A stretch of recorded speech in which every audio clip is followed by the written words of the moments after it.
ময়ূর আঁকা না মাঝে মধ্যে এত সুন্দর হয় যেটা নিজেই প্রশংসা করি। আর মাঝে মধ্যে দেখতে এতটাই বাজে লাগে, নিজের দেখতে ইচ্ছা হয় না। তাহলে আপনারা কিভাবে দেখবেন বলেন?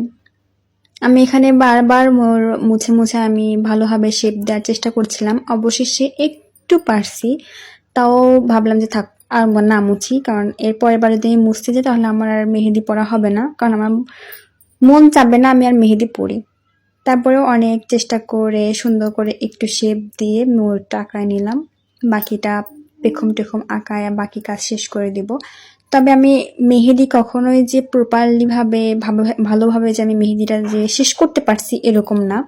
একবার হলেও মেহেদি আমার জন্য নষ্ট হবেই, সেটা হোক বা আমার জন্য, না হয় কখনো স্ট্যান্ড পড়ে যায় মেহেদি নষ্ট হয়ে যাবে, নয়তো আমার হাত লেগে পুরানো মেহেদি ঘেটে যাবে, সেটা আমার আবারও ঠিক করতে হবে। আর মেহেদি একবার দেওয়ার পর ওই মেহেদি আর ঠিক করতে আমার একদমই ভালো লাগে না, মনটা চাইছে ওইভাবেই